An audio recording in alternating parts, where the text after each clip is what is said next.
우리 주님의 은혜와 평강이 영과 진리로 예배하는 모든 성도님들께 넘치기를 바랍니다. 우리가 성경을 읽어가다 보면은요, 이해하기가 어려운 것이 참 많아요. 우리와 너무나 다른 역사와 문화를 가지고 있기 때문입니다. 그래서 성경을 그냥 무작정 읽어서는 안 돼요. 역사적인 배경을 살피고 성경 시대의 문화에 대한 이해도 있어야만 합니다. 이거는 우리나라도 마찬가지예요. 여러분들 단심가라고 하는 것을 아시죠? 이 몸이 죽고 죽어 100번 고쳐 죽어 백골이 진토되어 넋이라도 있고 없고 임향한 일편단심이야 가실 줄 있으랴. 이거 아시죠? 시조입니다. 그런데 이 시조에 대해서 이 단신가에 대한 배경 지식이 하나도 없는 외국 사람들 같은 경우에는요, 이 단신가를 보면은요, 이것은 참 애끓는 사랑의 시다 이렇게 이해를 합니다. 단신가에 나오는 임이라는 것은 시를 쓴 시인이 사랑하는 연인이라는 것이죠. 그래서 그 연인을 향한 이 몸이 죽고 죽어 7번 고쳐 죽어도 그 연인만 사랑하겠다라고 하는 그런 사랑의 노래로 이해를 한다라는 거예요. 그러나 이 시의 배경을 우리는 잘 알고 있어요. 그렇기 때문에 이것이 잘못된 해석이라는 것을 우리는 알죠. 우리는 뭐 드라마나 영화나 또 학교에서 역사로 많이 배웠잖아요. 이 단신가라고 하는 것이 고려의 마지막 충신이었던 정몽주가 이방원이 부른 하여가에 대한 답가로 부른 시조잖아요. 이런들 어떠하리 저런들 어떠하리. 이 하여가에 대한 답가로 내가 죽고 죽더라도 이 고려에 대한 충심을 결코 바꾸지 않겠다라고 하는 그런 충절의 시예요. 그리고 정몽주는요, 이 시를 이방원에게 답가로 준 뒤에 집으로 돌아가는 길에 선주교에서 철퇴를 맞아 죽습니다. 우리는 고려에서 조선으로 넘어가는 그 시대의 상황과 정몽주와 이방원의 관계, 이것에 대해서 잘 알고 있습니다. 그렇기 때문에 단심가가 어떤 시조다라고 하는 것을 설명하지 않아도 그냥 시만 보고도 우리는 그 내용을 이해할 수 있습니다. 그러나 이 고려나 조선에 대한 역사를 전혀 알지 못하는 외국인의 경우에는요, 단심가는 그저 애끓는 사랑의 노래로 이해가 되는 것이죠. 그러나 그 외국인에게요, 고려 말의 역사, 이 정몽주와 이방원에 대해서 충분히 설명하고 가르친다면요, 이 단신가의 의미가 무엇인지를 알게 될 거예요. 그런데 성경도 그렇습니다. 성경을 이해하기 위해서는요, 성경 시대의 역사적 배경을 잘 알아야만 합니다. 우리가 성경을 어려워하는 이유는 그 시대 역사 문화에 대해서 모르기 때문에 그래요. 우리는 모르죠. 근데 성경을 기록될 당시의 사람들은요, 서로 다 아는 이야기예요. 그렇기 때문에 설명하지 않아도 아는 이야기지만 우리는 설명이 없으면 모를 수 있다는 거죠. 지금 우리가 보고 있는 이 신명기 율법도 마찬가지예요. 법이기 때문에 역사적인 배경을 무시해도 되는 것이 아닙니다. 더더욱 당시 시대적 상황 속에서 하나님의 명령과 규례와 율법을 이해할 때 하나님의 뜻, 하나님의 의도, 하나님의 마음을 정확하게 잘 이해할 수 있습니다. 오늘의 말씀도 그렇습니다. 우리가 지금 계속해서 보고 있는 신명기 21장의 말씀은 신명기 율법 가운데서도 사회법에 관한 말씀들이에요. 오늘은 특별히 세 개의 법이 나오고 있는데요. 이들 법도 그렇습니다. 이것을 오늘날의 가치관이나 오늘날의 관점에서 읽고 해석해서는 안 되는 법들이에요. 언제나 법을 주신 하나님의 뜻이 무엇인지, 하나님은 어떤 마음으로 이 법을 어떤 상황 속에서, 어떤 역사적 배경 속에서 주었는지를 우리가 생각해야 돼요. 그리고 그것을 이해할 때 하나님의 뜻을 분별할 수 있는 거죠. 이 율법에 담겨 있는 하나님의 마음과 또 그 뜻을 우리가 온전히 이해할 때 이 말씀을 우리 시대의 오늘의 상황 속에서 우리에게 바르게 적용할 수 있다라는 겁니다. 그럼 성도 여러분, 오늘 말씀은 무엇에 관한 말씀이죠? 15절에서 17절까지는요. 먼저 장자 상속에 관한 규례입니다. 18절에서 21절은요. 폐역한 아들에 관한 법이고요. 22절과 23절은 사형당한 시체의 처리에 관한 규례입니다. 각기 다른 법이고 서로 연관이 없어 보이죠. 그러나 이러한 법들 가운데에도요. 하나님의 뜻과 마음은 그대로 담겨 있다라는 것. 그것이 서로 상관없는 게 아니라 또한 상관이 있다라는 거예요. 성도 여러분, 오늘 이 세 가지 법을 통해서 우리가 하나님의 마음과 그 뜻을, 이 법 안에 담겨있는 하나님의 그 뜻을 깨달아 아는 은혜가 우리 가운데 있기를 소망합니다. 먼저 장자상속에 관한 규례 15절에서 17절의 말씀을 우리가 다시 한번 보겠습니다. 어떤 사람이 두 아내를 두었는데 하나는 사랑을 받고 하나는 미움을 받다가 그 사랑을 받는 자와 미움을 받는 자가 둘 다 아들을 낳았다 하자 그 미움을 받는 자의 아들이 장자이면 자기의 소유를 그의 아들들에게 기업으로 나누는 날에 그 사랑을 받는 자의 아들을 장자로 삼아 참장자 곧 미움을 받는 자의 아들보다 앞세우지 말고 반드시 그 미움을 받는 자의 아들을 장자로 인정하여 자기의 소유에서 그에게는 두 몫을 줄 것이니 그는 자기의 기력의 시작이라 장자의 권리가 그에게 있음이니라. 아멘. 장자 상속에 관한 규례인데요. 이게 참 단순하지가 않죠. 일단 아내가 둘이 있다라는 전제예요. 한 명은 사랑을 받고 한 명은 미움을 받는다라는 거죠. 마치 야곱의 두 아내인 레아와 라헬과 같습니다. 이 규례를 처음 듣는 이스라엘 백성들도 아마 야곱과 그의 두 아내였던 레아와 라헬을 떠올렸을 거예요. 그런데 이들 두 여인에게서 아들이 각자 태어났는데 미움받는 여인의 아들이 장자입니다. 이 경우에 사랑받는 자의 아들을 장자로 삼지 말고 그 순서를 따라서 미움받는 여인의 아들이라 해도 장자로 태어났으니 장자의 권리를 주어야 한다라는 말입니다. 이게 참 실제 야곱의 가정 이야기하고 참 일치해요. 근데 이게 이제 이번 주 수요일 날 저희 성경 공부할 내용이기 때문에 제가 오늘은 설명을 안 드릴 거예요. 수요일 날 할 거니까요. 여러분들 본 사랑하는 여인과 미움받는 여인. 어떻게 보면요, 우리나라식으로 얘기하면 본초와 첩 이런 관계 이렇게 생각할 수도 있는데요. 근데 히브리어로 아내를 뭐라고 하냐면요, 이샤라고 하는데 첩이라고 번역이 될 때에도 동일한 이샤를 써요. 그 얘기는 뭐냐면 히브리어 이스라엘에서는요, 본초와 첩의 구분이 없었다라는 거예요. 우리나라의 경우에는 본초와 첩은요, 엄청난 차이가 있잖아요. 첩에게서 태어난 자식은요, 아무리 먼저 태어났어도 서자일 뿐이죠. 서자는요, 권한이 없어요. 중인이죠, 중인.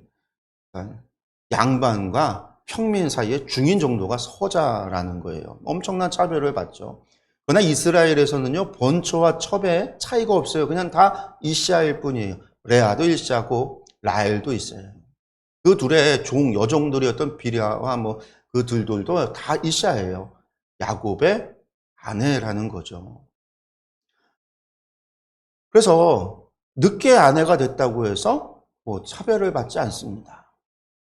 여러분들 남자가 아내를 두었다라는 것은요, 평생의 반려자로 함께 살아가겠다 그런 의미가 있어요.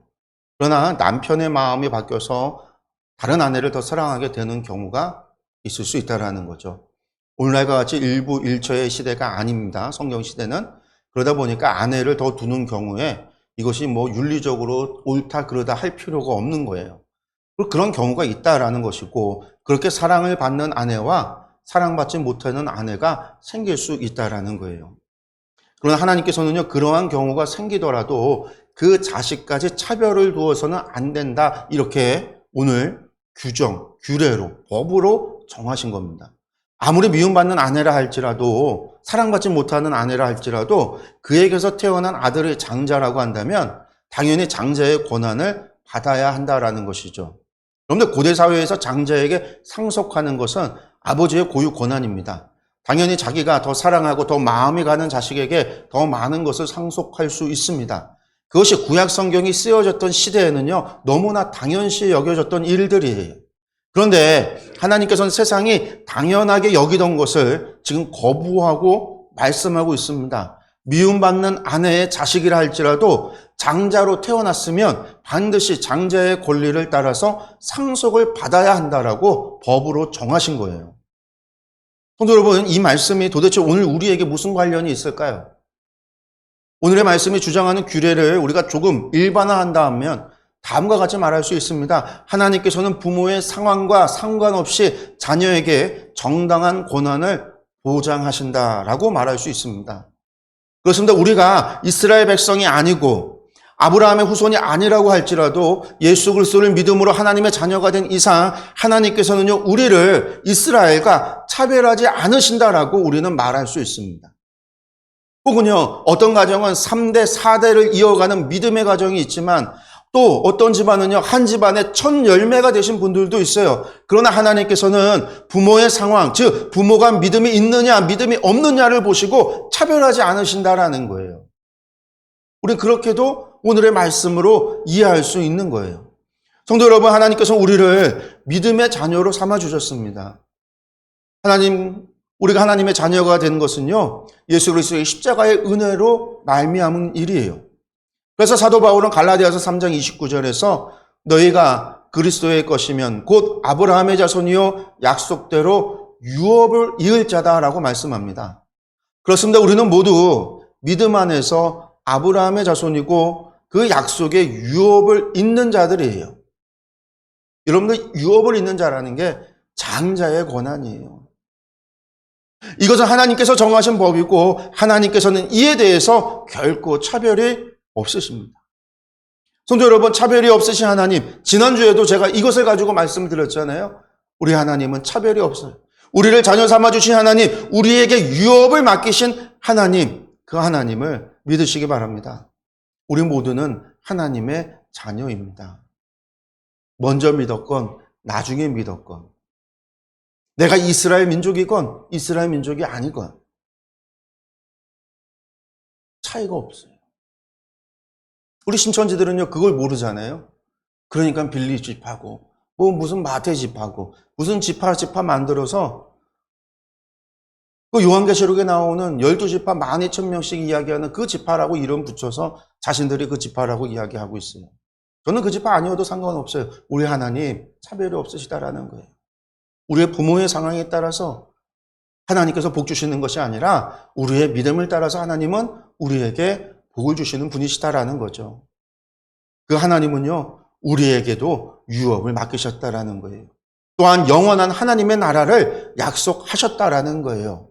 또 나아가 하나님께서 바로 우리에게 영생을 차별 없이 주신다라는 거예요. 영원한 생명을, 영원히 하나님과 함께 할 수 있는 그 사랑, 그 은혜를 우리에게 약속하셨다라는 거죠. 여러분들, 그것이 하나님의 은혜고 하나님의 사랑입니다. 이제 두 번째 법이 나오는데, 여러분들, 두 번째 법은요, 패역한 아들에 대한 규례예요. 18절에서 21절의 말씀인데, 우리가 이 말씀도 오늘의 관점에서 보면 큰일 날 말씀이에요. 한번 말씀을 보겠습니다. 사람에게 완악하고 패역한 아들이 있어 그의 아버지의 말이나 그 어머니의 말을 순종하지 아니하고 부모가 징계하여도 순종하지 아니하거든 그의 부모가 그를 끌고 성문에 이르러 그 성읍 장로들에게 나아가서 그 성읍 장로들에게 말하기를 우리의 이 자식은 완악하고 패역하여 우리 말을 듣지 아니하고 방탕하며 술에 잠긴 자라 하면 그 성읍의 모든 사람들이 그를 돌로 쳐 죽일지니 이같이 내가 너희 중에서 악을 제하라. 그리하면 온 이스라엘이 듣고 두려워하리라. 아멘. 좀더 어떻게 보면 아주 끔찍한 규례예요. 어찌 아들이 부모에게 불순종, 패역했다고, 그러니까 우리 식으로 말한다면 불효했다고 이 아들을 동네 장로들에게 끌고 가서는 돌로 쳐 죽이라고 그렇게 할 수 있습니까? 이렇게만 이해를 하면 정말 끔찍한 법이죠. 부모 자식 간의 천륜이라고 하는 것이 있는데 우리가 이제 그렇게 얘기를 하잖아요. 우리나라에서. 우리가 이 법을 단순히 효와 불효로 읽는다라고 한다면요. 우리 관점에서 해석하면 정말 끔찍한 법이에요. 이러한 법을 주신 하나님은 정말 피도 눈물도 없으신 그러한 신이 되고 맙니다. 그러면 이 말씀을 우리가 어떻게 봐야 될까? 이것은 또 어떤 말씀일까요? 먼저 여러분들 이 18절 말씀에서 완악하고 패역한 아들이 있어 라고 말씀하고 있는데 여기서 완악하고 라고 하는 말은요 히브리어로 소레르라고 하는 말입니다. 근데 이것이 반항하다라고 하는 사라르라고 하는 단어의 분사형인데 이 사라르라고 하는 말은요 구약 성경에서 하나님께 대항하는 이스라엘의 반역 이것을 이야기할 때 사용되어지는 단어예요. 그러니까 이 소레르라는 단어를 사용해서 부모를 향한 반항과 하나님을 향한 반항을 동일시하고 있다라는 거예요. 그럼 여기서 이스라엘 백성들이 하나님께 반역을 했다, 하나님을 향해서 반항을 했다라고 하는 의미는 무엇을 의미할까요? 하나님의 규례와 명령, 율법을 지키지 않았다라는 것을 의미하죠. 하나님의 말씀에 순종하지 않았다라는 것이에요. 그리고 또 나아가 하나가 또 중요한 게 있는데, 이스라엘이 반항했다라는 의미, 반역했다라는 의미는요, 하나님이 아닌 우상을 숭배했다라는 뜻이 있는 거예요. 그 우상 숭배를 가리켜 반역으로 표현한단 말이죠. 그래서 18절에서도요, 부모의 말에 쏘레를 했다라는 것과 순종을 연관시켜서 말하고 있어요. 순종하지 않았다라는 거죠. 부모가 하나님 같다라는 얘기가 아니에요, 이 얘기는요. 부모를 통해서 하나님을 향한 반역을 떠올리도록 만들고 있는 거예요.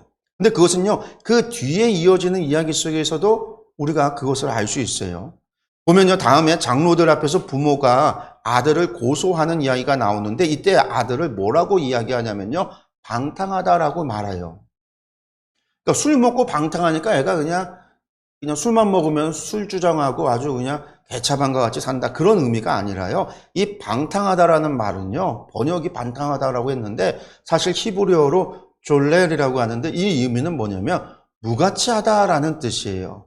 방탕하다라는 얘기가 아니라 무가치하다라고 이야기하고 있는 거예요. 그러니까 즉 이 아들은요, 무가치한 아들이다라는 것이죠. 어디에서 무가치한 것이냐? 그 가정 안에서 무가치하다라는 의미가 될 것이고, 21절에 보면요, 성읍의 사람, 모든 사람들로 하여금 돌로 쳐서 죽이라고 하는 말씀을 보면은요, 이 아이가 그 성읍 안에서도 무가치하다라는 의미이기도 해요. 그리고 그렇게 해서 악을 제하여 버리라라고 하는 말씀을 보면은요, 이것이 결국 하나님 나라에서 무가치하다라는 뜻이에요. 그럼 부모의 말을 듣지 않는다 해서 무가치한 존재가 되고 죽어 마땅한 존재가 되는 것일까요? 그 의미가 아니에요. 효와 불효, 우리의 관점으로 봐서는 안 된다라는 거예요. 여기서 우리가 이러한 생각을 갖는 것은 우리가 유교적인 관점을 가지고 있기 때문에 그래요. 우리가 지난 조선시대 500년 동안 유교의 나라에서 살면서 우리는 모두 알게 모르게 유교적인 가치관을 가지고 있기 때문에 그렇게 보는 거예요. 효도의 관점으로 본다라는 거죠. 근데 이 말씀은요, 그렇게 봐서는 절대로 안 된다라는 거예요. 이 말씀은요, 과거 구약의 상황 아래에서, 특별히 이 광야 시대의 관점 안에서 읽어야 되는 거예요.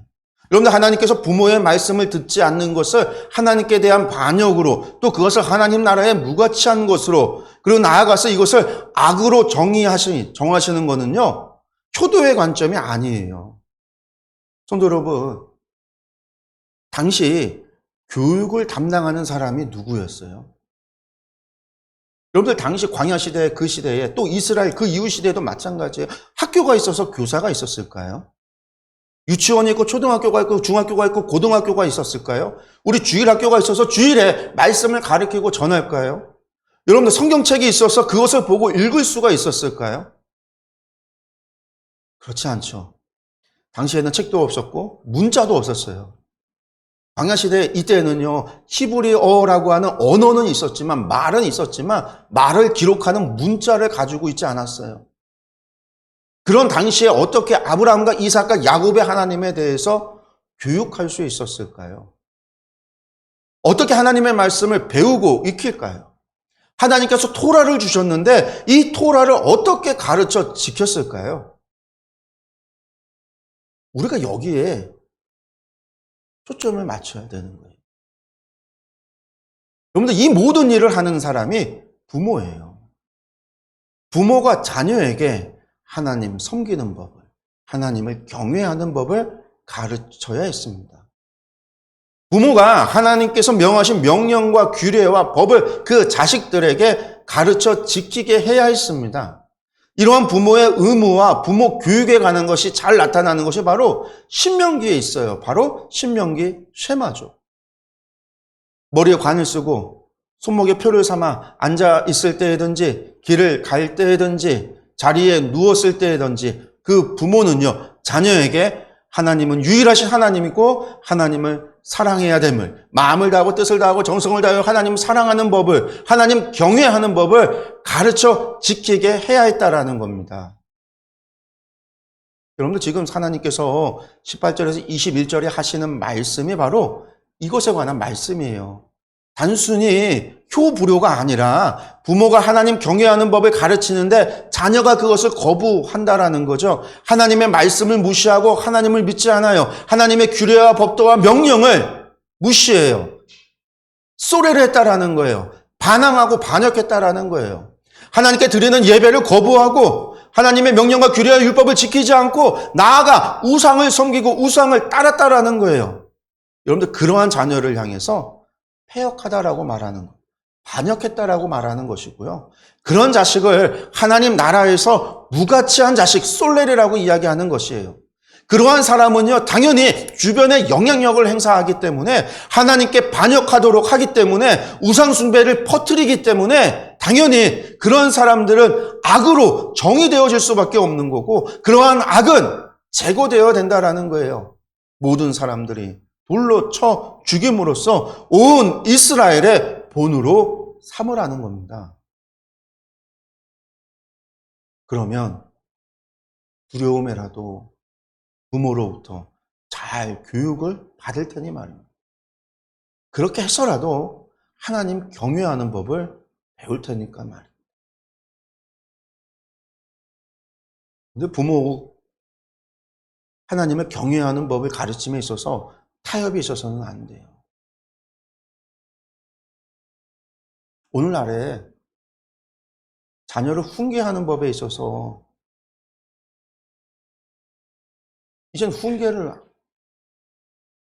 법에 있어서 성경은 회초리를 대라고 그랬어요. 오늘 말씀에서는요, 패역한 자를 본으로 삼으라는 거예요. 그렇게 해서라도 하나님을 경외하는 법을 배워야 하나님의 백성으로 살아갈 수 있으니까요. 하나님의 백성됨과 자식 사랑과 바꿔서는 안 되는 거예요. 다윗이 암놈이 그의 압살롬의 누이였던 다말을 욕보였을 때 다윗이 그것을 알면서도 훈계하지 않았다고. 잘못을 지적하지 않았어요. 율법으로 치리하지 않았어요. 왜 그랬냐면 성경은요, 다윗은 자식 사랑이 지나쳤어요. 그런데 그 결과가 끔찍한 반역으로 일어나요. 압살롬이 그의 형제들을 죽이고요. 압살롬이 반역을 일으키고요. 전쟁의 내전이 일어나는 거예요. 훈계하지 못했던 것들. 사무엘이 그 아들들을 훈계하지 못했기 때문에 이스라엘이 하나님을 버리고 왕을 요구하게 되는 거예요. 엘리가 그 자녀들을 훈계하지 못했기 때문에 결국 그 집안이 하나님께 벌을 받아 풍지박산을 나는 거예요. 여러분들 이것은요, 다음 22절과 23절의 규례와 연결이 돼요. 22절과 23절 볼까요?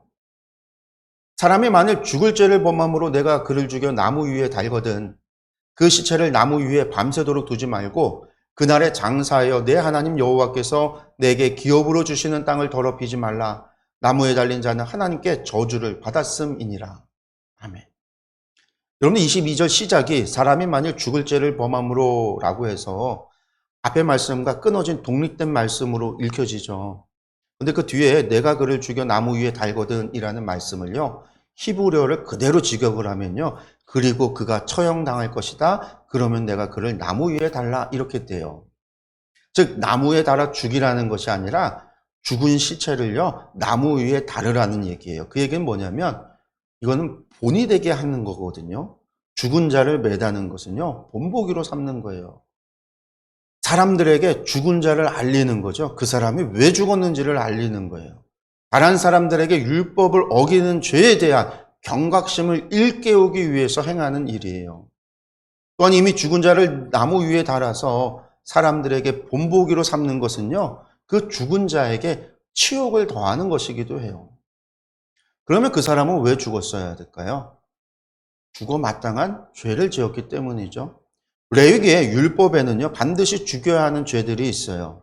우상숭배, 접신하는 거, 점치는 거, 또한 그리고 성적인 문란함에 관한 죄들, 여러분들 그것에 대해서 반드시 죽여야 된다고 명하고 있는데, 그러한 사람들을 포함할 뿐만 아니라 우리가 지금 읽는 말씀과 상관해서 본다면 지금 바로 직전에 하나님의 말씀에 반역한 쏘레를 한 사람들을 어떻게 하라고요? 돌로 쳐 죽이라고 이야기했잖아요. 그리고 이어서 이 말씀이 나오는 거는 앞의 말씀과 지금 연결 지어져서 보라라는 거예요. 즉 부모에게 반역하는 자들, 다른 말로 하나님 나라에서 무가치한 자들, 하나님의 말씀을 무시하고 하나님을 경외하지 않는 자들, 하나님의 명령과 규례와 법도를 외면하고 우상 숭배에 빠진 자들을 돌로 쳐 죽이고 나면 그 시체를 나무 위에 달아서 온 이스라엘의 본보기로 삼아야 한다라고 말씀하고 있다라는 겁니다. 그리고 그 달린 자는 그저 죽음으로 끝나는 것이 아니라 하나님께 저주받은 자라고 말씀하고 있는 거예요. 성도 여러분, 이 율법은 하나님을 경외하지 않는 자에 대한 경고이고, 이를 본보기로 삼아서 이스라엘 백성으로 하여금 하나님 경외할 것을 명령하는 말씀이기도 합니다. 여러분들, 그리고 이 모든 일에 책임이 누구에게 있냐? 1차적으로 당시에 부모에게 있다라는 거예요. 여러분들, 이것이 오늘이라고 다를까요? 물론 이 말씀을 그대로 가지고 와서 우리가 적용해서는 안 됩니다. 우리는 이 법을 주신 하나님의 뜻과 마음을 생각해야 하죠. 여러분들, 신앙교육이 얼마나 중요한지에 대해서 하나님을 경외하는 법을 가르치는 일을 결코 가볍게 여겨서는 안 된다라는 것을 오늘 말씀을 통해서 우리에게 알려주고 있는 거예요. 여러분들, 이것은 생명이 걸려있는 일이다라는 거예요. 여러분들, 믿음과 신앙은 생명이 걸려있는 일이에요. 이것은 영생이 걸려있는 문제라는 거예요. 여러분들, 이 땅에서의 삶만이 우리의 전부가 아니에요. 우리는 죽어서 영원한 생명의 삶을 살아가야만 되는 존재들입니다. 그렇게 우리에게는 영생의 문제가 있다는 거죠. 우리가 대충 신앙생활에서는 될 것이 아니라는 거예요. 많은 자녀를 본 부모들이요, 아이를 양육하고 아이를 공부시킬 때 뭐라고 이야기하냐면, 학생 때는 공부를 해야 한다라고 이야기를 해요. 좋은 대학 가서 신앙생활을 하면 된다라는 겁니다. 그래서 지금은 공부할 때라고 이야기해요. 맞아요. 학생은 공부하는 것이 그들의 본분이에요. 공부할 때가 맞아요. 그러나 여러분들, 성도 여러분, 자녀가 대학까지 살 수 있다라는 것을 누가 도대체 보장하냐라는 거예요. 오늘이라도 하나님께서 부르시면 가야 하는 것이 우리의 인생이에요. 그런데 이런 말이 별로 와닿지가 않아요. 죽음은 나와 상관이 없다라는 거죠. 그러면 어릴 적에 신앙을 갖지 않은 아이들이 대학에 가서 신앙생활 제대로 할까요? 제가 주변을 돌아봐도 그런 사람을 본 적이 없어요. 소위 주일학교 다니다가 청소년 시기에 교회를 떠났던 아이들, 공부만 하던 애들이 청년이 돼서 다시 교회를 열심히 나오는 경우를 본 적이 없어요. 아예 교회를 다녀보지 않았던 아이들이 대학에 가서 교회 나오는 경우는 수없이 봤지만, 교회 다니다가 쉬었던 사람이 어려서 다니다가 중간에 청소년기에 교회를 쉬었던 아이들이 다시 청년이 되고 장년이 돼서 교회로 나와서 열심히 신앙생활하는 경우를 보지 못했다고요. 그러면 결론적으로 그 부모가 한 일은요, 대학과 아이의 영생을 바꾼 일인 거예요. 여러분들, 이것이 얼마나 무섭고 끔찍한 일인지 깨달아야 됩니다. 그런데 우리가 이것을 알지 못해요. 인식하지 못합니다. 성도 여러분, 이것은 자녀 교육에만 일어나는 일이 아니에요. 하나님을 경외하지 않는 자는 결국 하나님께 저주받은 자가 되는 거예요. 하나님 나라에 들어가지 못해요. 영생을 잃어버린다라는 거예요. 지금 하나님을 경외하는 법을 가르치고 배우는 일보다 더 가치 있다라고 여기는 것이 있다라고 한다면, 그것은 지금 그 가치 있다 여기는 것과 여러분의 영생을, 여러분의 자녀의 영생을 맞바꾸고 있다라는 사실을 깨달아야 합니다. 여러분들, 그것이 공부가 되었든, 혹은 그것이 좋은 직장이 되었든, 여러분들 그것이 사업이 되었든, 여러분들 그것이 여러분들의 건강이 되었든, 여러분들 그것이 여러분의 가족이 되었든, 여러분들이 하나님을 경외하는 것, 여러분들의 신앙과 믿음보다 더 중요하게 여기는 것이 있다라고 한다면, 여러분들 그것을 영생과 바꾸고 있다라는 거예요. 성도 여러분, 밭에 감추인 보화, 이 비유를 여러분들 잘 아시잖아요. 밭에 감추인 보화를 발견한 사람은요, 모든 것을 팔아서 그 밭을 삽니다. 왜? 그거 천국을 그와 같다라고 이야기했을까요? 여러분들, 천국은요, 가치 있는 것이기 때문이라는 거예요. 우리의 모든 것을 포기하더라도 천국은 소유해야 된다라는 거예요. 바로 영생을 얻어야 한다라는 거예요. 우리 인생 길어야 100년이지만 그 100년 이후의 삶은 영원한 삶이 거기에 있는데 그 불못에서 영원히 고통당하며 살 것인지 아니면 하나님 나라에서 하나님과 영원한 삶을 살아갈 것인지 100년에 수천 배, 수만 배 되는 그 영생의 삶이 달려있는데 그것을 위해서 지금 이 땅의 삶의 몇십 년의 삶을 위해서 그것을 갖다 저버릴 것이냐라는 거죠. 사랑하는 성도 여러분, 세상 그 무엇과도 영생을 바꿀 수는 없어요. 세상 그 무엇도 천국과 바꿀 수는 없어요. 세상의 영생을 대신할 수 있는 것은요, 아무것도 없어요. 근데 우리는 자꾸만 눈앞의 것을 바라보면서 영생을 잃어버려요. 전도자가 이야기했던 헛되고 모든 것이 헛되다라고 이야기하는 그 헛된 것을 위해서 우리는 영원한 것을 포기하고 살아간다라는 거예요. 그 영원한 것을 맞바꾸고 있다라는 거예요. 여러분들, 결코 포기해서는 안 되는 거예요. 그 무엇과도 바꿔서는 안 되는 거예요. 내 가진 모든 것을 포기한다 할지라도 영생을 포기해서는 안 돼요.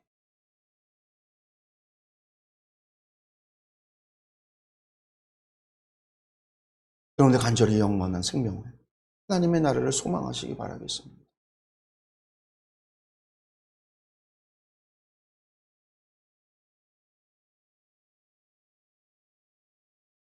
지금 눈앞의 현실 때문에 천국을 바꾸지 마세요. 그리고 이것을 우리의 자녀들에게 가르쳐 지키도록 하십시오. 우리 이 시간에 함께 기도하겠습니다.